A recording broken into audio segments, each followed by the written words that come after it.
Kita ke informasi lain pemirsa, sidang perdana kasus perkara Harun Masiku dengan terdakwa Hasto Kristianto digelar hari ini di Pengadilan Tipikor Jakarta. Agenda sidang adalah pembacaan surat dakwaan dari Jaksa Penuntut Umum. Sekjen PDI Perjuangan Hasto Kristianto menjalani sidang perdana sebagai terdakwa dugaan perintangan penyidikan perkara korupsi Harun Masiku di Pengadilan Tipikor Jakarta hari ini. Dalam dakwaannya, Jaksa Penuntut Umum mengungkapkan Hasto Kristianto memberi uang 600 juta rupiah ke anggota KPU 2017-2022 Wahyu Setiawan.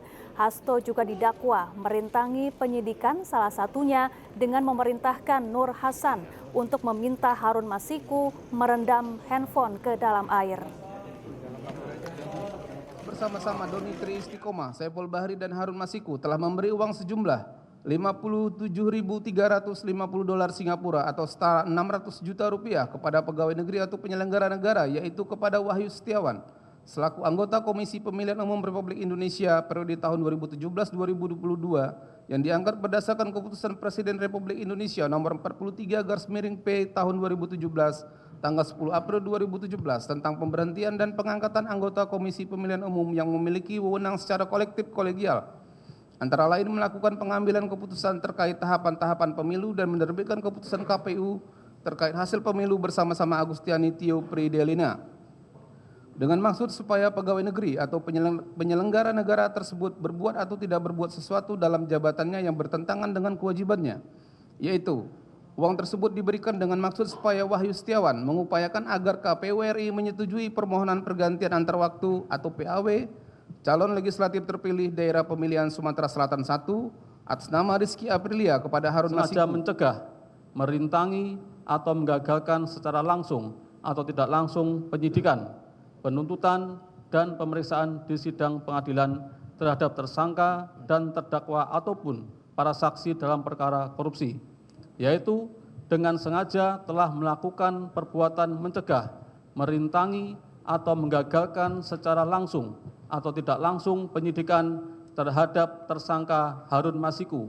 Kemudian terdakwa melalui Nur Hasan memberikan perintah kepada Harun Masiku agar merendam telepon genggam miliknya ke dalam air dan memerintahkan Harun Masiku untuk menunggu atau standby di kantor DPP PDI Perjuangan dengan tujuan agar keberadaannya tidak bisa diketahui oleh petugas KPK.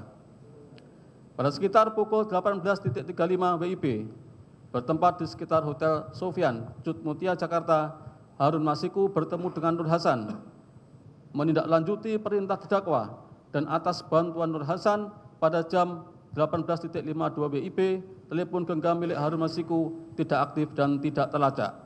Selanjutnya, petugas KPK memantau keberadaan Harun Masiku melalui update posisi telepon genggam milik Harun Hasan yang terpantau pada jam 20.00 WIB bersama dengan Harun Masiku berada di Perguruan Tinggi Ilmu Kepolisian atau PTIK.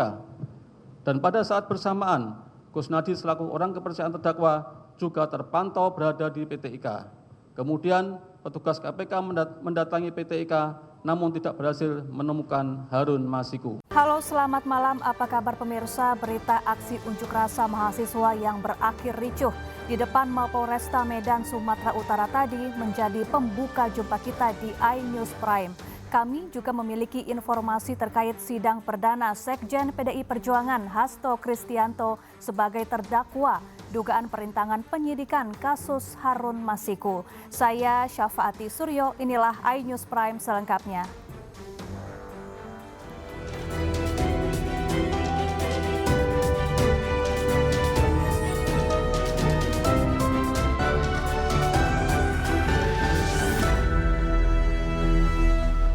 Pemirsa, DPR RI sidak minyak kita yang tidak sesuai takaran di Pasar Kramat Jati, Jakarta Timur. Dari sidak ditemukan satu merek minyak yang tidak sesuai takaran 1 liter, bahkan tidak tertulis tanggal kadaluarsanya.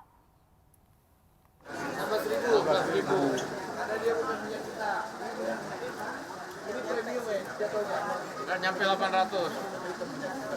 Tapi ini bukan minyak kita, Pak. Jadi bukan minyak kita, tapi ini nggak boleh. Pimpinan dan anggota DPR melakukan sidak minyak kita di Pasar Keramat Jati, Jakarta Timur. Hasilnya ditemukan minyak merek lain yang hasil takarannya kurang dari 1 liter. Minyak merek Rizky itu hanya berisi 800 ml dalam satu botol kemasan.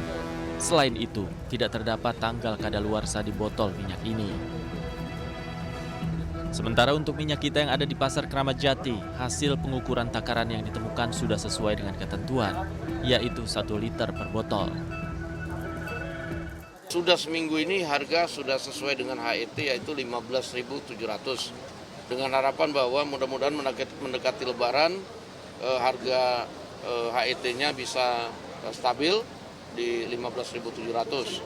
Namun tadi juga kami temukan juga di salah satu penjual ada merek dengan minyak dengan merek lain dengan takaran yang kurang, kemudian harganya lebih mahal dan juga barcode-nya tidak bisa dicek dan tidak ada kadaluarsanya. Nah, ini nanti kita minta pada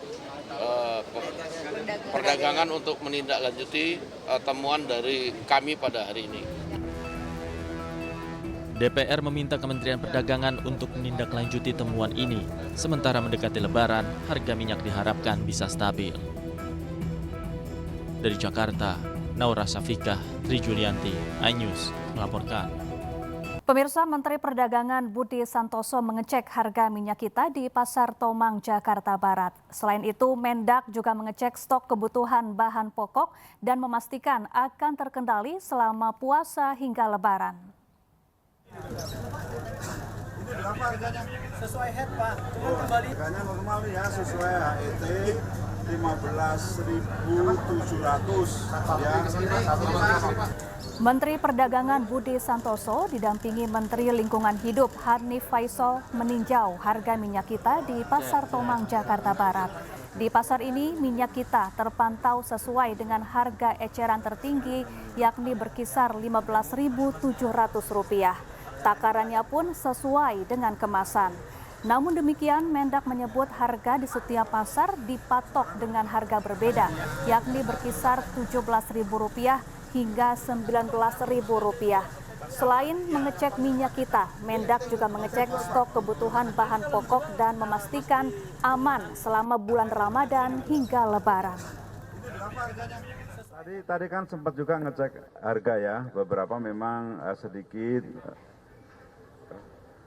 sedikit tadi mengalami kenaikan, tetapi tadi kita lihat minyak kita tadi harganya sesuai HET 15.700 ya. Memang ternyata di setiap pasar tidak sama. Ada yang di atas HET, ada yang masih sama dengan HET. Contohnya tadi masih sama dengan HET dan ukurannya normal 1 liter ya. Jadi kami berharap pasokan tetap ada. Kalau kita lihat tadi pasokan juga penuh ya, tidak ada yang kurang. Jadi kita harap sampai Lebaran dan seterusnya ya, terutama menjelang Lebaran ini pasokan cukup, harga terkendali. Nanti kami juga minta tolong Pak Wali Kota Pak ya, bisa dimonitor terus kita bareng-bareng dengan pemerintah daerah untuk memonitor ketersediaan pasokan menjelang Lebaran ini. Tadi lihat daging sapi juga harganya ada yang 130, padahal harga acuannya 140, berarti masih di bawah harga acuan ya. Kita harapkan pasokan terjamin. Tadi menurut pedagang juga pasokan nggak pernah terlambat ya. Jadi pasokan terjamin, harga terjangkau. Mudah-mudahan masyarakat bisa menikmati Lebaran dengan damai ya, dengan harga-harga yang terjangkau. Pemirsa, sejumlah anggota DPR melakukan inspeksi mendadak ke kantor PT Produksi Film Negara atau PFN di Jatinegara, Jakarta Timur. Saat sidak Direktur PFN yang baru, Rivian Fajar Syah alias Ivan Seventeen terlambat 40 menit datang ke kantor. Lihat dulu nih bangunan-bangunan vintage. Wakil Ketua DPR RI Sufmi Dasko Ahmad dan sejumlah anggota Komisi 6 DPR menggelar inspeksi mendadak ke kantor PT Produksi Film Negara atau PFN di Jatinegara, Jakarta Timur Jumat pagi. Rombongan tiba sekitar pukul 9 pagi. Mereka harus menunggu di ruang tunggu karena Direktur PFN yang baru, Rivian Fajar Syah alias Ivan, belum datang. Setelah 40 menit berselang, barulah Ivan tiba di kantornya. Sidang ini dilakukan untuk melihat dinamika di kantor PFN dan mendukung PFN sebagai pusat konten negara. Sementara Ivan mengungkap keseriusannya dalam membenahi PFN. Dengan keadaan yang cukup memprihatinkan, bangunan lama, hutang banyak, gaji karyawan masih tertunggak, gaji direksi yang belum terbayar, dan operasional serta dana produksi yang tersendat-sendat. Dan kami concern dengan pimpinan dan anggota Komisi 6 untuk meminta kepada pemerintah dalam hal ini untuk membantu memajukan agar industri kreatif, industri film di Indonesia menjadi bangkit. Ini kita bersyukur banget setelah puluhan tahun, bahkan kita belum pernah diberikan ruang audiensi RDP di komisi, di DPR. Iya, alhamdulillahnya hari ini malah didatangi. Jadi ini bentuknya sama sekali bukan sidak, ini bentuknya lebih ke perhatian. Akhirnya negara bisa hadir di PFN. Jadi ini hari yang bersejarah buat PFN. Sebelumnya, penunjukan Ivan sebagai Dirut PFN mengejutkan publik. Sebab selama ini Ivan dikenal sebagai musisi. Ia adalah vokalis dari grup band Seventeen. Ivan juga pernah terjun ke dunia politik. Pada 2014, Ivan mencalonkan diri sebagai calon anggota DPR RI dari Partai Gerindra. Sementara pada 2019, ia nyalek melalui Partai Kebangkitan Bangsa. Namun keduanya gagal, Ivan kalah dalam pemilihan. Tim Liputan iNews melaporkan. Sementara itu, Presiden Prabowo Subianto mengaku geram dengan para koruptor yang maling uang negara. Dirinya juga menyebut tidak akan gentar menghadapi para koruptor dan akan membuat penjara khusus koruptor di pulau terpencil agar koruptor tidak bisa kabur. Pendidikan kunci daripada semuanya, tapi untuk pendidikan yang bagus, kita perlu apa? Uang. Benar. Mencapai pendidikan tinggi tidak dengan omon-omon. Uang. Untuk itu kita harus pinter mengelola uang. Pinter, pandai, cerdas, handal, hemat. Iya kan? Bagaimana pepatah ajaran orang tua kita? Hemat pangkal kaya. Nggak ada boros bisa kaya. Nggak ada bocor bisa kaya. Nggak ada negara yang korupsi gila-gilaan bisa kaya. Tidak ada. Korupsi menuju negara hancur.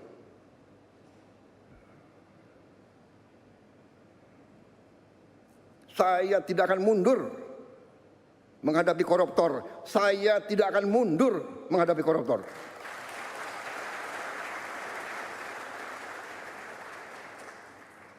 Mereka harus mengerti, saya ini siap mati untuk bangsa dan rakyat ini.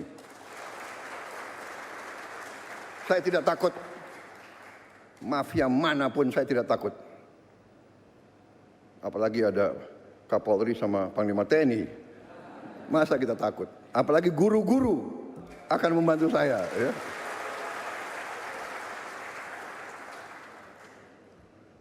Saudara-saudara, koruptor-koruptor itulah yang buat guru-guru susah, dokter-dokter susah, perawat-perawat susah, petani susah. Karena itu, terima kasih dukungan saudara-saudara. Kita bersama akan menghadapi maling-maling itu. Dan kita akan mengusir mereka dari bumi Indonesia kalau perlu.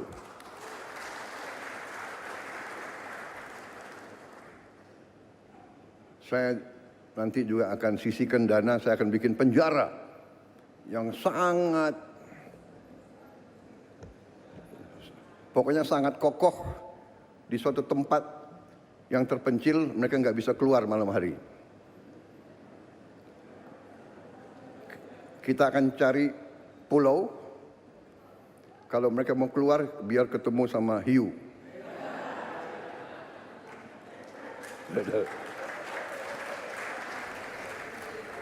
Ya, kuasa hukum Hasto Kristianto, Febri Diansyah, membantah dakwaan yang menyudutkan Hasto. Mereka menduga ada upaya sedemikian rupa mengubah dakwaan untuk menjerat Hasto Kristianto. KPK yang sama, lembaga yang sama membuat dua dakwaan dengan fakta uraian yang bertolak belakang. Apakah sedemikian rupa mengubah dakwaan hanya untuk menjerat Hasto Kristianto? Tentu itu yang menjadi pertanyaan kami. Karena ini kan satu perkara secara keseluruhan. Selain itu tentu saja banyak perbandingan dengan putusan yang sudah berkekuatan hukum tetap yang juga kami catat tadi. Contoh paling sederhana adalah ketika ada uraian dakwaan yang seolah-olah Pak Hasto memerintahkan Nur Hasan untuk menghubungi Harun Masiku untuk menenggelamkan handphone. Di fakta persidangan dan di keterangan Nur Hasan sendiri, tidak ada Pak Hasto memerintahkan hal tersebut. Justru di persidangan sebelumnya muncul yang datang adalah orang-orang berbadan tegap. Jadi bukan Pak Hasto yang menghubungi ataupun yang datang. Fakta ini sangat bertolak belakang. Karena itulah ini yang menjadi catatan kami juga. Apa sebenarnya maksud di balik dakwaan itu sehingga sedemikian rupa memutarbalikkan fakta hukum yang sudah muncul di proses persidangan. Sementara itu, Sekjen PDI Perjuangan Hasto Kristianto menegaskan dirinya mengalami kriminalisasi hukum. Hasto meyakini kasusnya didaur ulang untuk kepentingan politik tertentu. Dia punya hak untuk bicara. Tidak ada yang bisa bungkam. Dia punya hak untuk bicara. Suaranya apa? Oke, siap. Ya, gimana Pak Hasto? Oke, Pak, siap. Baik, terima kasih teman-teman pers dan seluruh masyarakat Indonesia atas perhatian yang diberikan di dalam persidangan ini. Saya telah mendengarkan dengan seksama, dengan cermat seluruh surat dakwaan yang tadi dibacakan oleh penuntut umum, dan dari situlah saya semakin meyakini bahwa ini adalah kriminalisasi hukum. Kriminalisasi! Bahwa ini adalah pengungkapan suatu pokok perkara yang sudah inkrah, yang didaur ulang karena kepentingan politik di luarnya. Karena itulah saya mengikuti seluruh proses hukum ini dengan sebaik-baiknya. Karena kami percaya bahwa keadilan akan ditegakkan. Dan untuk itulah Republik Indonesia ini dibangun dengan pengorbanan jiwa dan raga yang luar biasa dari para pahlawan bangsa, rakyat yang tidak berdosa, yang menyerahkan nyawanya, semuanya demi untuk membangun suatu negara hukum. Tanpa adanya supremasi hukum, tanpa adanya suatu keadilan, dan ketika suatu proses hukum yang sudah inkrah bisa didaur ulang kembali, maka kita, Republik ini tidak akan berdiri kokoh. Jangankan untuk membangun, menghadirkan investor, ketika tidak ada supremasi hukum, semuanya akan menjadi sia-sia. Semoga ini menjadi suatu pelajaran yang terbaik, bahwa cita-cita menegakkan hukum yang berkeadilan adalah cita-cita seluruh anak bangsa kita. Terima kasih. Satyam Eva. Pemirsa, Presiden ke-7 Republik Indonesia Joko Widodo menanggapi ucapan Ketua DPP PDIP Deddy Sitorus terkait utusan Jokowi dalam menghadapi konflik internal PDIP. Menurut Jokowi, kesabarannya mempunyai batas setelah selama ini selalu diam saat difitnah. Jokowi menegaskan tidak ada utusan dari dirinya yang dikirim ke PDIP. Pernyataan ini menjawab ucapan Ketua DPP PDIP Deddy Sitorus yang menyebut Jokowi memerintahkan utusannya dan meminta Sekjen PDIP Hasto Kristianto untuk mundur. Selain itu, utusan tersebut juga melarang PDIP memecat Jokowi sebagai kader. Jokowi pun meminta agar identitas sosok itu diungkap sehingga tidak menjadi fitnah. Jokowi mungkin tahu. Ya disebutkan siapa gitu loh biar jelas. Nggak ada. Ya apa? Anunya apa? Pak Jokowi mungkin tahu kepentingannya apa saya mengutus untuk itu, kepentingannya apa coba logikanya. Jadi tidak ada. Saya itu udah diem loh ya. Difitnah saya diem, dicela saya diem, dijelekan saya diem, dimaki-maki saya diem. Saya ngalah terus loh. Tapi ada batasnya. Ya. Sementara itu, Wakil Menteri Komunikasi dan Digital RI Nezar Patria membenarkan kantor Kementerian Komdigi digeledah Kejaksaan terkait dugaan kasus korupsi proyek Pusat Data Nasional Sementara tahun 2020-2024. Meski demikian, Nezar mengaku tidak tahu menahu soal kasus tersebut meski ia sudah menjabat sebagai Wamen sejak 2023. Aja ke proses hukum ya, karena itu kan terkait dengan kasus BDNS dan itu follow up-nya. Jadi ya kita serahkan pada proses hukum. Pak, tapi ini kan terjadinya lokusnya itu kan terjadi saat Bapak sudah menjadi Wamen di yang sebelumnya itu ya Pak ya, di kabinet sebelumnya. Nah itu apakah Bapak sebelumnya tidak pernah? Tahun 2020 ke 2024. Nah itu kan masih bersinggungan gitu Pak sama zaman Bapak di kabinet sebelumnya. Apakah sebelumnya Bapak tidak pernah mencium ada korupsi gitu, ada? Nah, itu kan berkelanjutan. Nanti dilihat aja di pemeriksaan. Ya. Pemirsa, ratusan warga rela antre panjang dan berdesakan demi mendapatkan paket sembako murah di Gor Johar Baru, Jakarta Pusat. Meski harus antre lama, warga mengaku senang dapat membeli paket sembako murah seharga Rp50.000.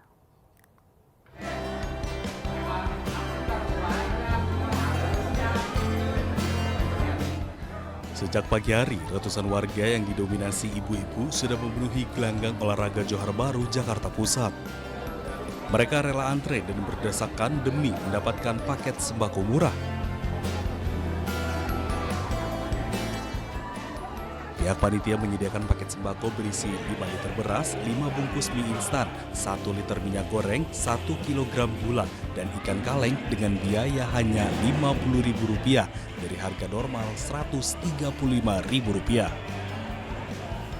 Warga pun mengaku sangat terbantu dengan adanya bazar sembako murah ini di tengah tingginya harga bahan pangan, karena bisa memenuhi kebutuhan memasak menu makan sahur dan berbuka puasa di tengah tingginya harga bahan pangan saat ini. Harganya Rp50.000, kayaknya cukup membantu ya, kebenaran beras habis di rumah. Ini ada beras 5 kilo, Indomie 3,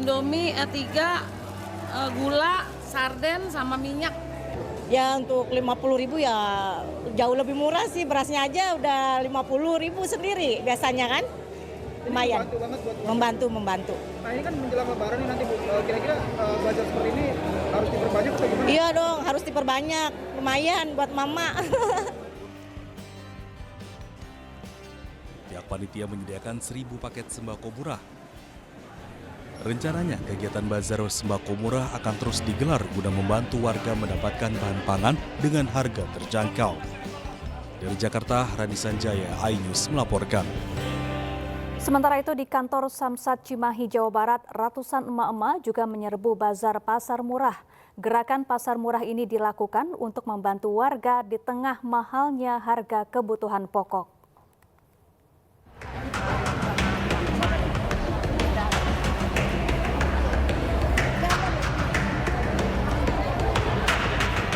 Memasuki pertengahan bulan puasa Ramadan, ratusan warga di kota Cimahi menyerbu lokasi gerakan pasar murah yang dipusatkan di halaman kantor Samsat Jumat pagi. Warga yang didominasi emak-emak harus rela berdesakan hingga antre terlebih dulu untuk mendapatkan kupon sebagai syarat pembelian beberapa kebutuhan pokok yang dijual lebih murah.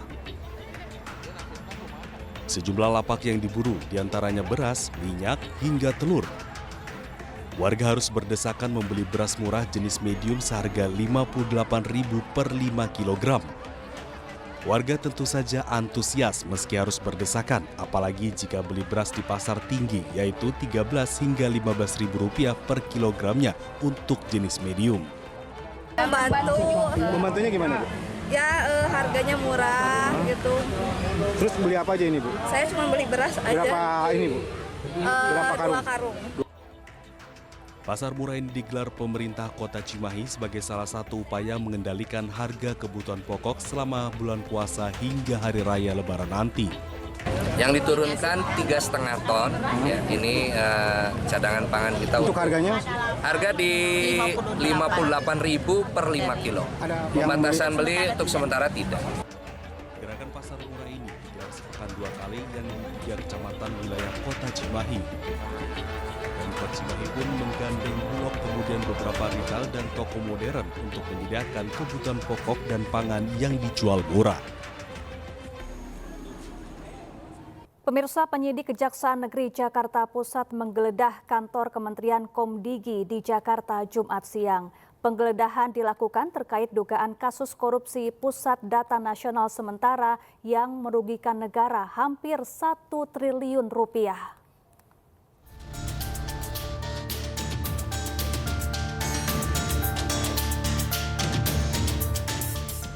Kantor Kementerian Komunikasi dan Informatika yang kini menjadi Kementerian Komunikasi dan Digital Komdigi Kamis siang digeledah penyidik Kejaksaan Negeri Jakarta Pusat. Penggeledahan diduga terkait kasus tindak pidana korupsi penggadaian barang dan jasa, pengadaan pengelolaan Pusat Data Nasional Sementara atau PDNS pada Kementerian Kominfo tahun 2020 hingga 2024. Total anggaran pengadaan PDNS mencapai 958 miliar lebih. Kominfo atau Kominfo Digi dan beberapa tempat lainnya di Jakarta Pusat, Jakarta Selatan, Bogor, serta Tangerang Selatan terkait dengan penyidikan dugaan tindak pidana korupsi pada kegiatan pengadaan barang dan jasa, pengadaan data nasional sementara tahun 2020 sampai dengan 2024. Dari lokasi, penyidik juga menyita beragam barang bukti mulai dari dokumen, uang tunai pecahan rupiah dan dolar, mobil, tanah, bangunan, serta bukti elektronik lainnya yang diduga berhubungan dengan tindak pidana korupsi AQO. Guna mengungkap kedugaan korupsi yang mencapai hampir 1 triliun ini, Kejari juga menggeledah sejumlah tempat lainnya di wilayah Jakarta Pusat, Jakarta Selatan, dan Bogor. Tim Liputan iNews melaporkan. Ya, jelang arus mudik Lebaran 2025, petugas gabungan mulai menggelar uji kelaikan kendaraan atau dikenal dengan uji KIR, baik di Jakarta maupun di daerah. Tak hanya itu, dilakukan juga tes urin untuk pastikan keamanan penumpang.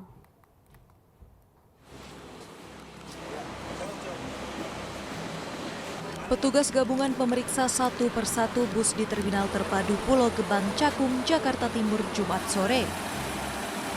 Pemeriksaan dilakukan dari ruang kemudi supir, pengecekan sabuk pengaman, fungsi rem, lampu, ketebalan ban, dan kelengkapan surat kendaraan. Selain itu, bus juga diperiksa apakah dilengkapi dengan alat pemecah kaca. Dalam proses ini, sedikitnya ada 4 unit bus yang ditemukan dalam kondisi tidak baik. Hal serupa juga dilakukan petugas gabungan di PO Bus Sahabat Kabupaten Bandung, Jawa Barat. Petugas memeriksa kelengkapan fisik serta administrasi kendaraan, mulai dari pemeriksaan fungsi rem, lampu, klakson, hingga jumlah kursi dalam bus. Tes urin juga dilakukan pada sopir bus yang akan bertugas di masa mudik Lebaran 2025.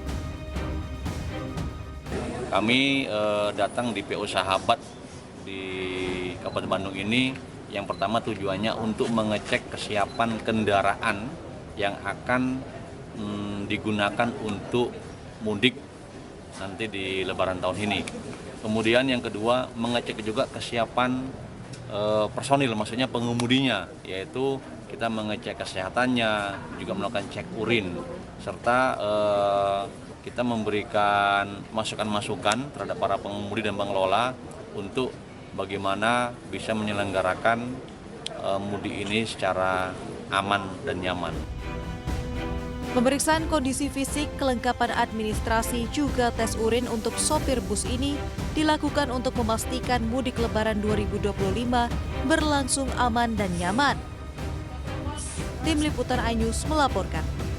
Ya, dugaan korupsi Pusat Data Nasional sementara yang merugikan negara hampir 1 triliun rupiah dan menjadi penyebab serangan ransomware di tahun 2024 dimulai sejak tahun 2020. Saat itu Kementerian Komdigi yang masih bernama Kementerian Kominfo mengkondisikan tender untuk memenangkan PT AL selama 5 tahun berturut-turut.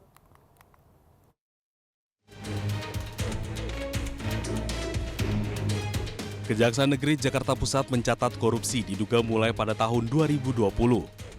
Komdigi yang saat itu bernama Kominfo melakukan pengkondisian tender untuk mengangkat PT AL sebagai kontrak saat itu mencapai 60,378 miliar rupiah. Pada tahun 2021, PT AL kembali menangkan tender PDSN dengan nilai kontrak mencapai 102,671 miliar rupiah. Di tahun 2022, Kominfo kedapatan menghilangkan salah satu syarat pemenang tender. Hal ini dilakukan supaya tender dimenangkan PT AL. Dinilai kontrak PDSN di tahun ini mencapai 188,900 miliar rupiah. Lagi dan lagi PT AL menangkan tender PDSN tahun 2023 dan 2024. Pada tahun 2023 nilai kontrak mencapai 350,959 miliar rupiah. Sementara pada tahun 2024 nilai kontrak yang mencapai 256,575 miliar rupiah. Sementara total anggaran pengadaan proyek PDSN mencapai 959,485 miliar rupiah. Padahal PT AL tidak mampu memenuhi persyaratan sesuai rekomendasi Badan Cyber dan Sandi Nasional. Akibatnya pada Juni 2024 serangan ransomware terjadi dan beberapa layanan tidak bisa digunakan. Tak hanya itu, serangan ini juga menyebabkan bocornya data diri penduduk Indonesia.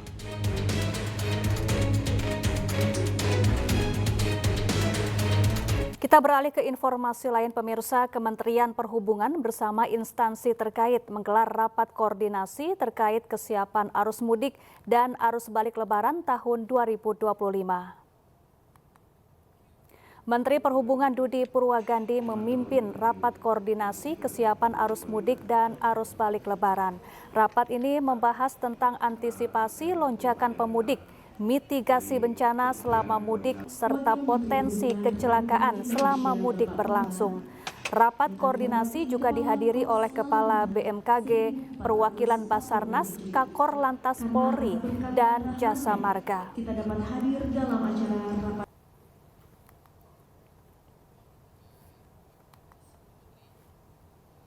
Ya, jelang Piala Asia U17 2025, Indonesia menggelar pemusatan latihan di Stadion Pakansari Bogor, Jawa Barat. Sejumlah persiapan difokuskan bagi para pemain, termasuk dari segi mental. Dan informasi ini sekaligus menutup iNews Prime. Cuplikan tayangan berita iNews dapat Anda saksikan di kanal YouTube @official iNews. Saya Syafaati Suryo dan kerabat kerja yang bertugas pamit undur diri. Terima kasih, selamat malam dan sampai jumpa.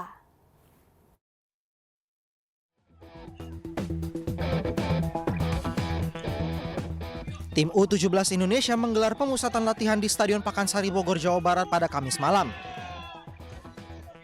Latihan ini merupakan persiapan menuju Piala Asia U17 2025. Dan menjelang turnamen yang sudah semakin dekat, pelatih tim U17 Indonesia Nova Arianto meminta skuadnya untuk menjauhi media sosial. Kebijakan ini sudah diterapkan sejak pemusatan latihan di Bandung, Jawa Barat.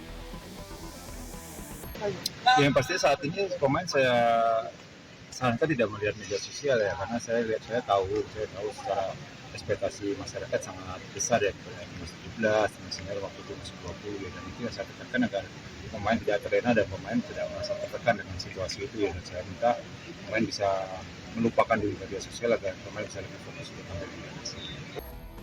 Salah satu pekerjaan rumah Nova Arianto menjelang Piala Asia U17 adalah masalah mental. Apalagi sebagian pemainnya baru pertama tampil dalam kompetisi terbesar. Yang pasti masalah mental ya, karena sekali lagi pemain akan tampil di event yang menurut kami adalah event pertama terbesar mereka ya, karena Piala Asia pasti berbeda dengan AFF ataupun kualifikasi ya. Jadi saya bilang pemain harus punya mental yang kuat untuk tampil di sana. Karena Indonesia tergabung di grup C bersama Afghanistan, Yaman, dan Korea Selatan. Dan menyambut turnamen ini, skuad Garuda Asia akan menjalani pemusatan latihan di Dubai sebelum akhirnya bertolak ke Arab Saudi untuk Piala Asia U17 2025 yang dimulai pada 3 April mendatang. Dari Bogor, Jawa Barat, Wildan Hidayat, iNews melaporkan.